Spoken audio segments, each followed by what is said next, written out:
Have you heard about the Asian Bryan Johnson? Yes, you heard me right. The Asian Bryan Johnson is here in Singapore, and his name is Professor Dean Ho. He works as the director of the Institute for Digital Medicine at the NUS. NUS is the National University of Singapore. About 2 weeks ago, he published something that gained a lot of media attention. He dropped his biological age to a number 32. He's 47 this year. I spent most of today going through his interview. I want to explain exactly what he did that was so ingenious. I first saw him in the news 2 weeks ago. They said that he had reduced his biological age, and that was it. And then I saw his photo. There was a before and there was an after. And he looked really good after, which is right now. Like me, you're probably thinking, wow, how did he do that? And of course, throughout the podcast, I was like, what did he do?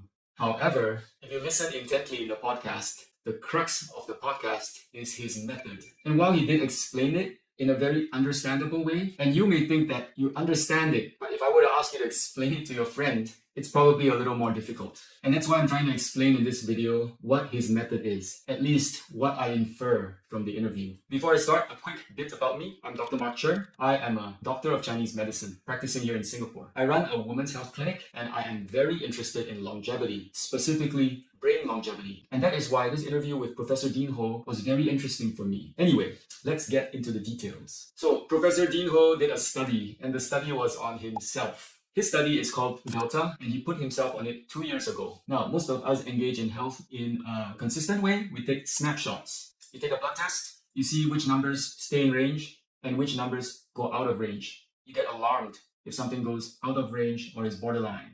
And then your doctor says, exercise more, eat better, sleep better, and here are some medicines you can use also. He says snapshots are important. It's very useful to get population insight, but he's interested in the individual. And he says that there are 3 levels of investigation you can do as an individual. The first is insight, is a snapshot.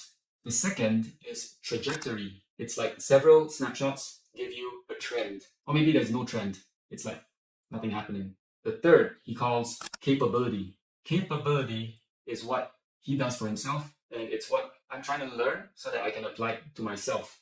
And hopefully by listening to the end of the video, you'll learn something too. Capability is not what your numbers are. Capability is what your body does when you push it to the limit, when you stress it. Capability measures resilience and flexibility. So let's talk about how he measured his capability. On Monday, he has a normal overnight fast, and then he does a blood test. That's the baseline. He calls it baseline Dean.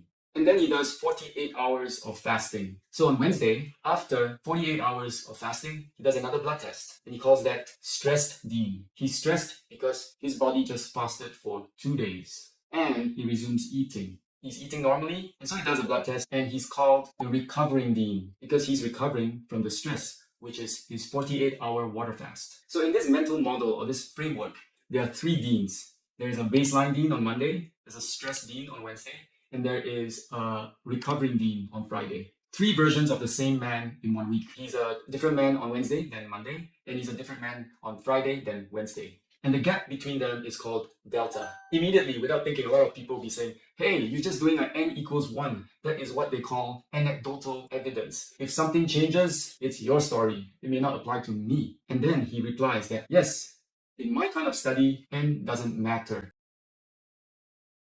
So this part, I'll try to explain. I think I understand it, but if you have any more value add, please throw it into the comments.